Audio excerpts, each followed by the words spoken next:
우리가 38장의 에스겔서 38장의 말씀에 이어서 오늘 39장에서도 이 곡과 마곡의 전쟁의 이야기가 계속해서 기록되어져 있습니다. 이 곡과 마곡에 대한 이야기는 굉장히 생소한 이야기이기도 하고 우리가 읽어봐도 사실은 잘 알기 어려운 그런 내용이기도 합니다. 이스라엘 백성들에게도 어쩌면 마찬가지였을 거라고 생각합니다. 우리가 한번 생각해 보면 지금 이스라엘 백성들은 어떤 상황이냐면 바벨론에게 멸망을 당해서 바벨론에게 포로로 끌려가 있는 상황입니다. 그들에게 있어서 당장의 눈앞에 있는 적은 누구냐면 바벨론입니다. 생각을 해보면 이 바벨론에게 포로로 끌려간 이스라엘 백성들에게 자신들도 생소한 이 마곡과 곡에 대한 이야기, 사실은 어제 우리가 말씀드렸지만 이 마곡이나 곡이라는 사람, 오늘도 이 곡에게 예언하여 이르라 라고 말씀하셨는데, 사실은 이 곡이라는 것도 어떤 특정한 역사적인 인물이 아니라 우리 말씀드렸던 것처럼 악한 세력을 총칭하는 그런 상징적인 인물이라고 말씀을 드렸습니다. 여러분, 당시에 이스라엘 백성들도 에스겔 선지자를 통해서 이 마곡과 곡에 대한 이런 예언의 말씀을 들을 때에 우리가 생각해 보면 지금 당장 눈앞에 보이는 적은 바벨론인데, 생소하기도 하고 또 누군지도 모르는 미지의 대적과 같은 존재인 이 곡의 이야기를 계속해서 듣는다는 것은 어쩌면 아무 의미 없는 것처럼 들려질 수도 있을 것 같습니다. 곡이 도대체 뭐냐, 누구냐라고도 이야기할 수 있을 것 같고, 지금 당장 내 앞에 적은 바벨론인데 도대체 곡이 우리에게 무슨 의미가 있느냐라고도 우리가 이야기할 수 있을 것 같습니다. 에스겔 당시에도 이스라엘 백성들에게 이 마곡과 곡은 굉장히 생소하고도 그리고 눈에 보이지 않는 뜬구름과 같은 그런 존재였습니다. 요한계시록, 우리가 어제도 요한계시록 말씀 이야기했지만 요한계시록에도 이 곡이라는 것이 등장하게 됩니다. 그런데 읽어보면 이 요한도 곡이 도대체 구체적으로 무엇인지 정확하게 알지 못했던 것 같습니다. 역사적으로 이들이 어떤 민족을 가리키는 것인지, 또 곡이라는 사람이 역사적으로 어떤 존재인지 여러 가지 해석이 있지만 사실은 구체적인 어떤 존재로 나타나진 않습니다. 그래서 처음에도 말씀드렸던 것처럼 이 곡이라는 것은 하나님의 백성을 위협하고 하나님의 백성을 파멸시키려고 하는 이 세상의 어떤 모든 악한 세력들을 총칭하는 그런 상징적인 그런 존재라고 말씀을 드렸습니다. 여러분, 당장의 대적이 바벨론인데 왜 곡이라는 이름이 나와서 난리인가? 왜 이해도 안 되는 이런 곡과 마곡에 대한 이야기를 계속하는가? 여러분, 우리는 이렇게 생각을 해볼 수 있습니다. 여러분, 이스라엘 백성들에게 있어서 과거의 적은 아수르였습니다. 그리고 지금의 적은 바벨론입니다. 여러분, 바벨론이 멸망을 당해도, 바벨론이 지나가도 이후에 또 다른 어떤 대적은 분명히 일어날 것입니다. 여러분, 우리의 삶에서도 마찬가지입니다. 과거에 어떤 문제가 있었습니다. 또 우리는 지금의 삶에서, 내 삶에서 지금의 당장의 문제가 또 있습니다. 여러분, 지금의 당장의 문제가 지나간다 하더라도 우리의 삶에는 반드시 또 다른 문제가 찾아오게 되어져 있습니다. 우리가 주일날도 설교 시간에 말씀드렸지만 우리의 삶의 문제들은 포장지만 다르게 포장되어서 찾아오지, 그 포장지를 뜯어보면 우리의 삶의 문제들은 거의 비슷한 공통점들을 가지고 있다는 것입니다. 오늘 마곡과 이 곡에 대한 이야기도 마찬가지입니다. 당장 눈앞의 대적은 바벨론이지만 이스라엘 백성들에게 있어서나 우리에게 있어서 우리의 삶의 문제들은 거의 같은 세력, 거의가 아니라 같은 문제를 가지고 우리 앞에 찾아오게 되는, 또다시 또 다른 문제가 찾아오고 또 다른 우리의 삶에, 우리가 살아있는 한 우리의 삶의 고난과 어려움과 문제들은 또 똑같이 우리에게 다가오게 된다는 것입니다. 여러분, 선교단체 중에 CCC라는 선교단체가 있습니다. 제가 예전에도 한번 말씀드렸었는데, CCC 단체를 세우셨던 김준곤 목사님께서 이 CCC의 여름에 금식 수련회 때 가면 항상 하던 것이 있었습니다. 그것이 무엇이냐면 마지막에 백문일답이라는 것이었습니다. 100가지 질문을 하십니다. 100가지 질문을 던지면 거기에 참석했던 모든 사람들이 100가지 질문을 하는데 그 대답은 다 똑같은 한 가지 대답이라는 것입니다. 그것이 백문일답입니다. 그 목사님께서 100가지 문제를 내시면 대답은 다 똑같이 한 가지 대답을 합니다. 그 대답이 무엇이냐면 예수 그리스도입니다. 우리의 삶의 구원자가 누구이십니까? 예수 그리스도이십니다. 우리의 삶의 문제를 우리 문제를 진정으로 해결해 주실 분이 누구이십니까?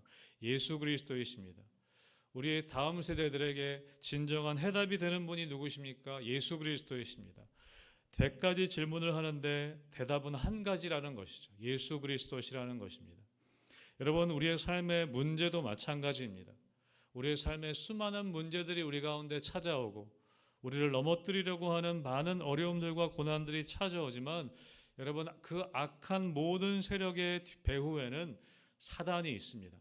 악을 총체적으로 이야기할 수 있는 존재라는 것이죠. 그래서 오늘 이 마곡과 곡에 대한 이야기, 우리가 반복해서 우리가 내일도 또 모레도 계속 읽겠지만 이 마곡과 곡에 대한 이야기는 단순히 어떤 옛날에 있었던 존재라기보다 오늘도 우리에게 다가오는 이 문제, 오늘날 또 이후에 우리가 지금 삶의 문제가 해결된다 할지라도 또 앞으로 다가오게 될 그 문제의 핵심, 그 문제와 어려움의 그 본질이라고도 이야기할 수 있겠습니다.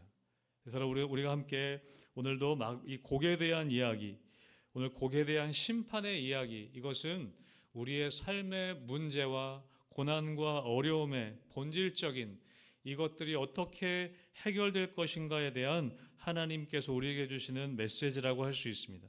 여러분, 그래서 오늘 1절 말씀에 이렇게 말씀하십니다. 그러므로 인자야 너는 곡에게 예언하여 이르기를 주 여호와께서 이같이 말씀하시되 로스와 메섹과 두발 왕 고가 내가 너를 대적하여 라고 말씀하고 있습니다.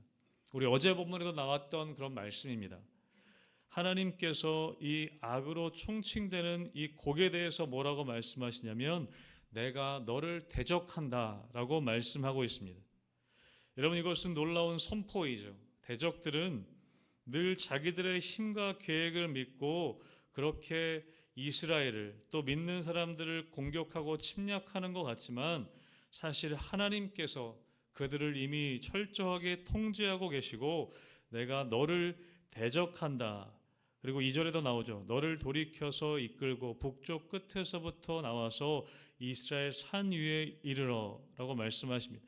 철저하게 하나님이 이끄신다는 것입니다. 내가 너를 대적하고 너를 이끈다라고 말씀하십니다. 악한 적들 또한 하나님의 통제 아래에 있고 하나님의 주권 아래에 있음을 오늘 말씀하고 계십니다. 오늘 3절에서는 이렇게 말씀하십니다. 내 활을 쳐서 내 왼손에서 떨어뜨리고 내 화살을 내 오른손에서 떨어뜨릴 것이다. 하나님이 그들의 손을 치실 때 그 활과 화살이 힘없이 땅에 떨어질 것이라고 말씀하고 있습니다. 여러분, 우리의 삶에 우리를 위협하는 삶의 문제들이 아무리 크고 날카롭고 우리를 두렵게 하지만 여러분, 하나님이 허락하시지 않으시면 어떠한 문제의 화살도 우리를 상하게 할 수 없음을 오늘 하나님은 말씀하고 계십니다. 하나님은 우리가 싸우기도 전에 우리 적들의 무기를 그들의 손에서 떨어뜨려서 무장 해제시키실 것이라고 말씀하고 있습니다. 여러분, 사단은 사실 우리를 어떻게 할 수 없는 존재입니다. 우리를 위협하고 우리를 두렵게 할 뿐이지 우리를 진짜 죽일 수 있는 존재가 아니라는 것입니다. 왜냐하면 하나님께서 이미 그 사단의 권세를 이미 무너뜨리셨기 때문이라는 것이죠. 여러분, 사단을 너무 과대평가하지 않게 되시길 주님의 이름으로 축복합니다. 우리가 사단의 존재를 과소평가하는 것도 문제이지만 사단의 존재를 너무 과대평가하는 것도 문제입니다. 사단은 절대로 우리의 영혼을 어떻게 할 수 없는 존재입니다. 하나님께서 이미 그 사단의 존재를 이미 십자가에서 무너뜨리셨기 때문이라는 것이죠. 여러분, 하나님께서 그 손을 치시면 그 활과 그 화살은 떨어지게 되어져 있습니다. 그 화살로 우리를 상하게 할 수 없다는 것을 우리는 알고 있어야 한다는 것이죠. 그래서 오늘 4절과 5절에 보면 그 대적들의 비참한 최후를 이렇게 그리고 있습니다. 4절과 5절은 제가 읽겠습니다. 너와 내 모든 무리와 너와 함께 있는 백성이 다 이스라엘 산 위에 엎드러지리라. 내가 너를 각종 사나운 새와 들짐승에게 넘겨 먹게 하리니 내가 빈들에 엎드려지리라. 이는 내가 말하였음이니라. 주 여호와의 말씀이니라. 하나님께서 이스라엘 산에 다 엎드려지게 하실 것이라고 말씀하고 있습니다. 내가 너를 각종 사나운 새와 들짐승에게 넘겨서 먹게 할 것이다. 들짐승과 새들의 먹잇거리가 되게 할 것이라고 말씀하고 있습니다. 여러분, 나아가서 6절에 보면 또 뭐라고 말씀하시냐면 내가 또 불을 마곡과 및 섬에 평안히 거주하는 자에게 나타내리니 내가 여호와인 줄을 그들이 알리라. 여러분, 이것은 무엇입니까? 그 적들의 본거지인 마곡과 그 섬에 평안히 거주하는 자들에게까지 불을 내리겠다고 말씀하고 있습니다. 여러분, 이것은 악의 근원까지 철저하게 뽑아내시겠다는 그런 하나님의 단호한 의지를 말씀하고 있습니다. 여러분, 우리는 때로는 하나님께 원망할 때가 있습니다. 하나님, 왜 저들을 그냥 두십니까? 왜 저렇게 나를 힘들게 하는 저 적들을 그냥 두십니까? 라고 이야기할 때가 있습니다. 여러분, 그러나 하나님께서는 졸지도 않고 주무시지도 않고 우리를 지키시고 계신 분이라는 것을 우리를 믿게 되시길 주님의 이름으로 축복합니다. 하나님께서는 하나님의 때가 되면 반드시 우리를 위협하는 악한 세력들을, 모든 세력들을 이스라엘 산에 엎드려지게 하실 것이라고 분명하게 말씀하고 있습니다. 여러분, 그래서 8절 말씀에 이렇게 말씀합니다. 8절 말씀 같이 한번 읽어보겠습니다. 같이 읽겠습니다. 시작. 주 여호와의 말씀이니라. 볼지어다 그 날이 와서 이루어지리니 내가 말한 그 날이 이 날이라. 아멘. 여러분, 하나님의 날에 그 일이 반드시 이루어질 것이라고 말씀하고 있습니다. 하나님의 때에 그 역전의 순간이 반드시 일어날 것이라고 말씀한다는 것입니다. 여러분, 사실은 이미 십자가에서 그것이 이루어졌습니다. 악한 세력이 이길 것 같은 예수님이 십자가에서 죽으시는 것이 마치 사단의 승리인 것처럼 그렇게 여겨졌습니다. 그러나 예수님이 그 십자가에서 죽으시고 죽음에서 부활하심을 통해 여러분, 이미 사단의 세력은 이미 꺾여졌다는 것입니다. 이미 파해졌다는 것이죠. 반드시 그날에 이루어질 것이다. 사랑하는 성도 여러분, 우리의 삶에 그치지 않을 것 같은 어려움과 고난의 일들, 또 우리를 위협하는 악한 세력들, 여러분, 하나님의 때에 반드시 하나님께서 역전시키실 날이 있음을 여러분 믿고 담대하게 나아갈 수 있게 되시길 주님의 이름으로 축복합니다. 여러분, 그래서 그렇게 하시는 궁극적인 목적들 계속해서 반복해서 말씀하십니다. 7절에 이렇게 말씀하십니다. 내가 내 거룩한 이름을 내 백성 이스라엘 가운데 알게 하여 다시는 내 거룩한 이름을 더럽히지 아니하게 하리니 내가 여호와 곧 이스라엘의 거룩한 자인 줄을 민족들이 알리라 하라. 아멘. 여러분, 이렇게 하시는 하나님의 궁극적인 목적에 대해서 또 반복해서 어제의 본문에 이어서 말씀하십니다. 내 백성 이스라엘 가운데 내 거룩한 이름을 알게 할 것이다. 내 거룩한 이름을 드러내게 될 것이다. 내가 여호와인 것을, 이스라엘의 거룩한 자인 것을 민족들로 하여금 알게 할 것이다. 여러분, 하나님의 이름이 드러나시는 것, 그것이 궁극적인 하나님의 목적이라는 것이죠. 저는 여러분의 삶을 통해서, 여러분의 가정을 통해서, 또 우리 교회를 통해서 하나님이 하나님 되심이 드러나게 되시길 다시 한번 주님의 이름으로 축복합니다. 그날이 반드시 올 것이라는 것입니다. 여러분, 힘들고 어려울지라도 우리가 그 하나님을 믿고 믿음으로 나아가야 한다는 것이죠. 여러분, 우리 한 가지 말씀 더 보면 9절 말씀은 이렇게 되어져 있습니다. 이스라엘 성읍들에 거주하는 자가 나가서 그들의 무기를 불태워 사르되 큰 방패와 작은 방패와 활과 화살과 몽둥이와 창을 가지고 7해 동안 불태우리라. 여기 보면 뭐라고 되어 있습니까? 이스라엘 백성들에게 위협했던 적들이 완전히 소멸하게 됩니다. 그리고 어떻게 되냐면 이스라엘 성읍들에 거주하던 자들이 나가서 어떻게 하냐면 그들의 무기를 불태울 것이라고 말씀합니다. 큰 방패와 작은 방패와 활과 화살과 몽둥이와 창을 불태울 것인데 언제까지 불태웁니까? 7해 동안 불태울 것이다. 7해 동안. 여러분, 성경에서 7이라는 숫자는 완전수입니다. 그냥 정말 7년 동안이란 이야기라기보다는 7년 동안 적의 무기를 불태웠다는 것은 어떤 의미입니까? 전쟁이 완전히 끝나고 절대적인 평화가 찾아왔음을 이야기하는 것입니다. 완전하게 전쟁이 끝났다는 것을 의미한다는 것입니다. 여러분, 더 놀라운 것은 10절에 나와 있는데 우리가 10절 말씀 마지막으로 읽어보겠습니다. 10절입니다. 시작.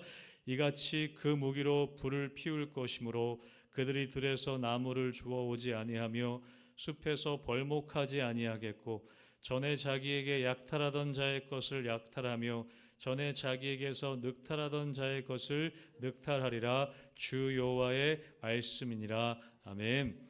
여러분, 뭐라고 말씀하냐면 들에서 나무를 주울 필요도 없고 숲에서 벌목할 필요도 없이 그 적들의 무기들만으로 불을 피우기에 충분하다라는 말씀입니다. 여러분, 이것이 우리에게 어떤 의미가 됩니까? 우리를 죽이려고 날아왔던 화살들, 또 우리를 짓밟으려고 했던 대적의 창과 방패가 도리어 하나님의 백성들을 따뜻하게 하고 일상을 유지하게 해주는 땔감이 된다는 것입니다. 여러분, 우리의 삶에 우리의 이 적들이, 사단이 우리를 무너뜨리려고 하는 상처들이 있습니다. 사단이 우리를 무너뜨리려고 하는 그런 어려움들이 있습니다. 때로는 재정적인 어려움들, 또 사람들의 배신과 모함들. 여러분, 당시에는 그것들이 나를 죽일 것 같은 것들이 있습니다. 나의 과거의 상처가 나를 죽일 것 같습니다. 여러분, 그러나 하나님이 함께 하시고 개입하시고 승리를 허락하실 때 어떻게 되냐면 과거의 아픔과 고난은 더 이상 우리를 죽이는 그런 무기가 되지 않습니다. 오히려 전화위복이 되어서 그것들이 다른 사람들을 위로하고 살리는 땔감이 된다는 것입니다. 하나님이 그렇게 만드신다는 것입니다. 우리의 신앙을 더욱더 뜨겁게 만드는 그런 은혜의 자원들이 된다고 오늘 말씀하고 계시다는 것입니다. 여러분, 이것이 하나님 안에서 경험할 수 있는 진정한 역전입니다. 예전에도 말씀드렸지만 헨리 나원이라고 하는 사람의 책 제목 중에 상처 입은 치유자라는 그런 제목의 책이 있습니다. 여러분, 상처는 그냥 상처로 남지 않고 주님 안에 있을 때 그 상처는 오히려 우리에게 무기가 된다는 것입니다. 다른 사람들을 회복시키고 다른 사람들을 위로할 수 있는 무기가 된다는 것입니다. 여러분, 그러한 일들을 우리는 많이 경험하게 됩니다. 여러분, 때로는 어떤 분들은 암으로 고생하셨던 분들이 그 암으로 말미암아 다른 암에 걸린 분들을 회복하고 그 사람들을 위로하는 데 쓰여질 때가 있습니다. 가정의 상처들이 다른 깨어진 가정들을 위로하고 회복시키는 데 도구가 되게 할 때가 있습니다. 여러분, 사단은 우리를 공격하고 우리를 넘어뜨리려고 무기를 사용합니다. 그런데 하나님의 때에 하나님이 우리에게 승리를 허락하실 때 도리어 적들의 무기들이 우리에게 땔감이 되고 우리에게 오히려 은혜의 자원, 오히려 은혜의 무기들이 된다는 것을 오늘 말씀하고 있습니다. 사랑하는 성도 여러분, 그런 여러분 삶에 그런 역전의 일들이 일어날 수 있게 되시길 주님의 이름으로 축복합니다. 지금의 고난이, 지금의 어려움이 오히려 은혜의 자원이 되어서 여러분 삶의 은혜의 무기가 되어서 다른 사람들을 위로하고 다른 사람들을 살리는 일에 쓰임받을 수 있게 되길 주님의 이름으로 축복합니다. 여러분, 계속해서 38장과 39장에서는 우리를 적대시하는 이 악한 세력에 대한 이야기를 말씀해 주고 계십니다. 여러분, 반드시 여러분 하나님께서는 하나님의 때에 그 적들을 무너뜨리실 것입니다. 그리고 이미 그 일을 행하고 계십니다. 이미 하나님께서는 그 악한 세력도 통제하고 계시고 하나님의 때에 하나님의 방법으로 오히려 그 일들을 역전시키실 것이라는 것을 우리에게 계속해서 말씀해 주고 계십니다. 여러분, 지금의 눈앞에 있는 적들과 눈앞에 있는 어려움들, 여러분, 그것이 끝나지 않을 것 같지만 반드시 하나님의 때에 이루어질 것이라는 것을 믿고 여러분 끝까지 믿음으로 담대하게 나아갈 수 있게 되시기를 주님의 이름으로 축복합니다. 아멘.